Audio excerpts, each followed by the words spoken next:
Coming up on the next episode.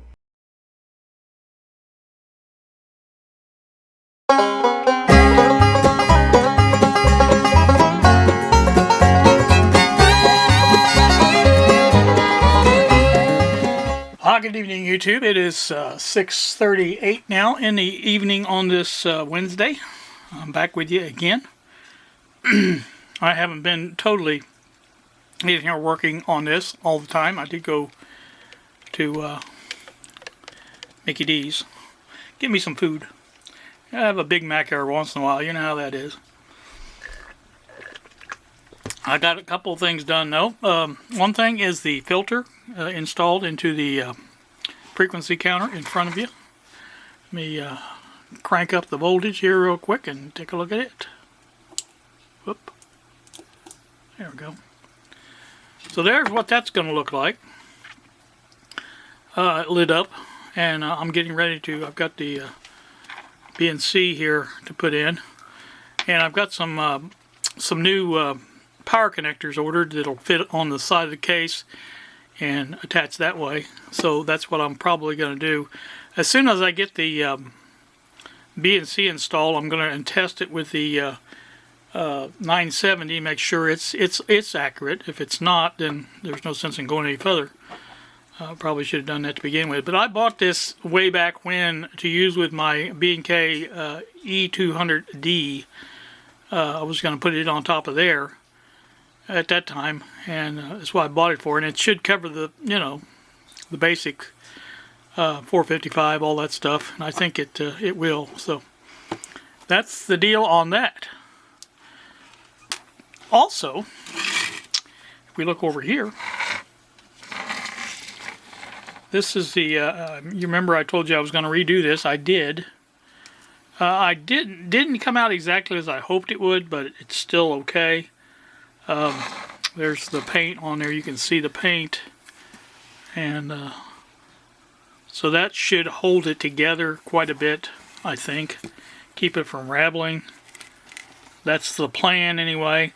And as you can see, I end up having to come up when I went around and came out to this one, and it came out right that way.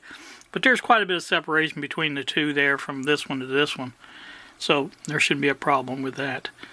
I hoped I could do this, but you can see that's how much more would have been left on it. I didn't really want to leave that much on it. You kind of like to stay as close as you can to the recommended length of it, and that's what I have done. So this was originally from the factory, was wrapped around without solder, and then it was soldered at the end. So that's how I'll put it back on. And I rewound this as well for the external antenna, so that's done. So I got that done. Also, I'm going to flash up a image on the screen. You will see that is the handle for the Packard Bell, which is over here. It will fit in these two holes here, and it pretty much looks exactly like the one that came with it, I think, because I've only seen pictures of it. And what I see in the pictures looks just exactly like what I've made there. And you can see, I think in the picture, I'll try to give you good enough pictures. You can see the holes in the end of the pieces that go down into the cabinet where the clip will be for the collar pin, or whatever you want to call it. And that will hold it in. So there'll be a washer on it as well. So that's what that is for, and so that is designed now. I'm waiting on some, I ordered more filament for my printer. I ran out of black the other day when I was printing these knobs, so, and I've only got a very, very small, limited supply of the gray left. And so I have a full roll of copper, but I really don't want to use that yet. So I ordered another roll of black and white. And I ordered it from a different place than Amazon, a place that Bob uses called Matter Hackers. And it's a little bit cheaper than Amazon, but both him and Greg say it's good filament, so that's the important thing for me anyway. Because the Amazon Basic was not that great, I didn't think. Once I got it dialed into the printer, it wasn't too bad. I mean, I made the knobs, I used the whole roll. So I did use it. It wasn't, you know, didn't go to waste. So, but anyway, that's that. So that's what's going on here now. I've got my LA Oldies cranked and see what's playing now. Oh yeah. So you can hear that. That's playing. I'm going to finish up on the putting the BNC connector. I always forget what I'm saying. It's going to go into the side here, like that. I think it'll be on this side, and then the power connector will be back here. They both fit in the same way. Basically, they go through and they screw on with a nut, a big nut around them, and so that should work out rather well, I do believe. So that's the plan, anywho, and we'll get that done, and I can drill some more holes and get that done. That plexiglass for that, and I did have to end up finding a little bit longer screws, but I found 4 of them, and they actually fit better, I think, in there than the other ones because they're not as wide. You know, they don't have that big lip on them, so I think that'll be great.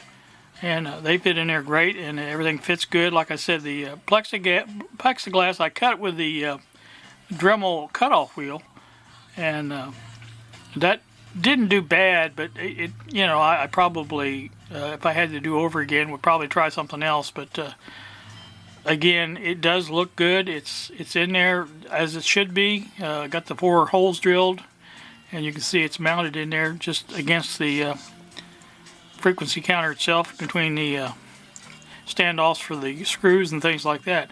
So that should work out rather well too. So that's good. And like I said, I'm gonna go ahead and work on this and get this all done. And hopefully, maybe if I do, I'll bring you back for a final test of the frequency counter with the hooked up to the B&K 970 and see how it works. And then we'll go from there. So I'll leave a little room on the end of this one. So we'll do that. We'll be back.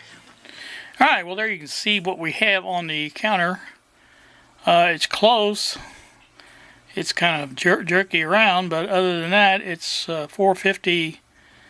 It's going all over the place on this digit here, but if we look over here, that's way off on our, what do you call it, too. So I'm not really sure. I'm going to have to get the heat kit hooked back up and find out what's going on, because that's not totally right there, because I had it right at 455 before. If I put it on 455, it's down around 420 on this counter. So not really sure what's going on.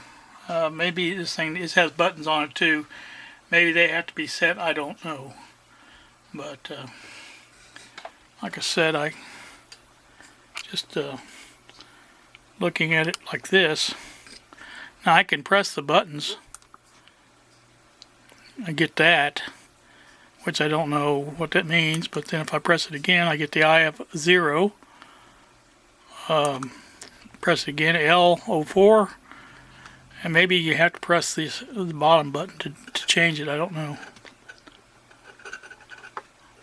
Actually, I can't even get to the bottom button.